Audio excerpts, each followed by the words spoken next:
चाहिए। उदाहरण देखो जैसे श्री राम का था, तो ये कहा जाएगा नाराशंसी, प्रशंसा है जिसमें। आप कहेंगे क्यों सही सही इतिहास नहीं मिलता?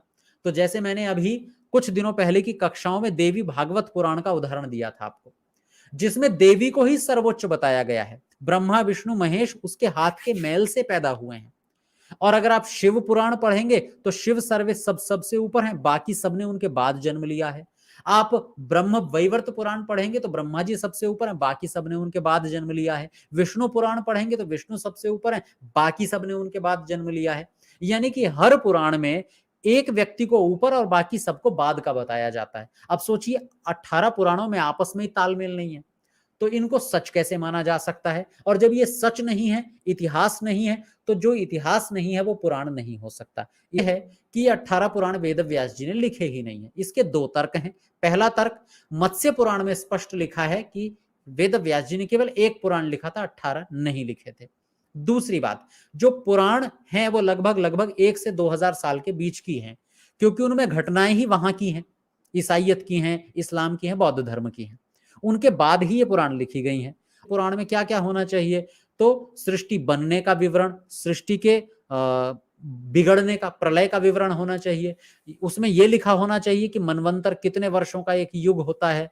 उसमें पूरी एक वंशावली होनी चाहिए, किस व्यक्ति ने कौन सी घटना की, किसके साथ युद्ध लड़ा, ये लिखा हुआ होना चाहिए, तब जाके पुराण कहलाएंगे। जबकि इन 18 पुराणों में बिल्कुल व्यवस्थित तरीके से विधिवत ये नहीं लिखा हुआ है। और आश्रम में जाकर के वाल्मीकि जी ने उनसे पूछा कि नारद जी, आप सब जगह घूमते हैं, मैं चाहता हूं एक ऐसी पुस्तक लोगों को लिखकर दे जाऊं, एक ऐसे व्यक्ति के बारे में कोई जीवन चरित्र लिख करके दे जाऊं कि सदियों तक लोग उससे प्रेरणा लेते रहें। कोई ऐसा व्यक्ति बताओ। तो नारद जी ने कहा कि एक व्यक्ति है। कौन है? बोले श्री राम है। अब श्री राम का वर्णन जब करते हैं नारद जी के कैसे हैं श्री राम, तो वो लिखते हैं, रक्षिता स्वस्य धर्मस्य स्वजनस्य च रक्षिता, वेद वेदांग तत्वज्ञो धनुर्वेदे च निष्ठिता। कहते हैं कि जो अपना स्वयं का रक्षक है, अपनी सुरक्षा स्वयं कर सकता है, जो अपने परिवारजनों की भी रक्षा कर सकता है। और अगला शब्द सुनिएगा, जो वेद और वेदांगों के तत्व को जानता है। श्री राम के बारे में नारद कह रहे हैं कि वाल्मीकि जी एक व्यक्ति ऐसे हैं जिनके जीवन के बारे में अगर आप लिखोगे ना तो सदियों तक लोग उससे प्रेरणा लेंगे। और वो हैं राम। कैसे हैं? जो वेद और वेदांग को जानने वाले हैं, वशिष्ठ के गुरुकुल में जिन्होंने वेद वेदांग पढ़े हैं। क्या धर्म है, क्या अधर्म है? जब कोई देश बनता है तो संविधान भी बनता है, नहीं तो तय कैसे होगा क्या अपराध है और क्या अच्छा कार्य है? तो संविधान बहुत आवश्यक होता है। ऐसे इस संसार में क्या काम अच्छा है, क्या बुरा है, क्या पाप है, क्या पुण्य है, कैसे इस संसार में रहना है, संसार का प्रयोग कैसे करना है, इसके लिए जो पुस्तक है वो वेद है। और वो वेद ईश्वर ने हमें पुस्तक के रूप में नहीं दिया कि आप सोच रहे होंगे कि पहले छपाई की होगी भगवान ने, मशीन चलाई होगी खूब सारी, फिर पेपर छापे होंगे, फिर काटा होगा, फिर किताब को उसकी बाइंडिंग की होगी, कवर पेज लगाया होगा, और फिर इकट्ठे बंडल बांटे होंगे लोगों में। ऐसा नहीं हुआ है, बल्कि 4 ऋषियों के मस्तिष्क में, हृदय में वेद का ज्ञान दिया। यानी 4 लोग एक एक वेद के ज्ञान को लेकर के पैदा हुए थे, और वो जानकारी फिर उन्होंने आने वाले लोगों में प्रचारित की, प्रसारित की, एक के बाद एक वर्बली, मुख से। एक ने दूसरे से सुना, दूसरे ने तीसरे को सुनाया, तीसरे ने चौथे को सुनाया। तो परंपरागत रूप से वेद इस तरह से आगे आगे बढ़ते रहे और महाभारत काल तक आए। उसके बाद में पढ़ना पढ़ाना बहुत कम हो गया, बुद्धि का ह्रास होने लगा।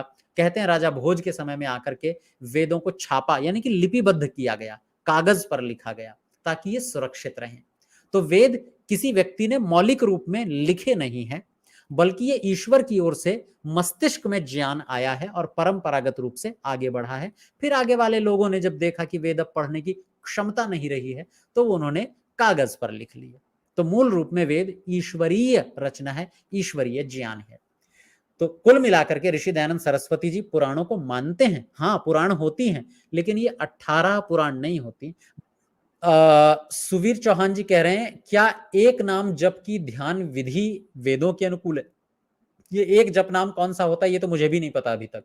तो आप थोड़ा सा स्पष्ट करेंगे एक जप नाम क्या है, तो मैं उत्तर दे पाऊंगा जरा। जी का प्रश्न है, जो हम राम नाम का जप करते हैं उसका कुछ लाभ है या नहीं? देखिए राम नाम का जप करेंगे तो एक लाभ मिलेगा कि राम का जीवन आपके मस्तिष्क में आएगा, बार बार आएगा, तो हो सकता है उसका ये प्रभाव पड़े, और पड़ेगा ही, कि आप अपने जीवन को श्री राम जैसा बनाते जाएं। श्री राम जिन आदर्शों का पालन करते थे आप भी धीरे धीरे करने लगे, तो ये लाभ तो मिलेगा।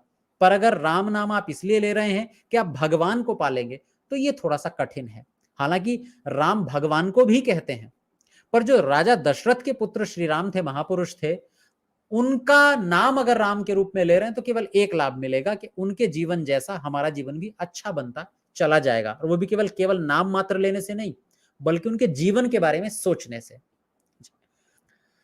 आगे महेश बारी जी का प्रश्न है, आचार्य जी, वाल्मीकि रामायण में मंदोदरी रावण को आर्य नाम से पुकारती थी, महाभारत में गांधारी धृतराष्ट्र को आर्य नाम से पुकारती थी। दरअसल महेश जी कहना चाह रहे हैं कि हमारा जो प्राचीन नाम है वो आर्य है, हिंदू हमारा नाम नहीं है। चाहे रामायण में हो चाहे महाभारत में हो, एक स्थान पर भी हिंदू शब्द नहीं मिलेगा। तो कौन है हम? बिल्कुल वही है हम जो हमें पुकारा जाता था, आर्य। तो आर्य वास्तव में हमारा मूल नाम है, हमारी मूल पहचान है।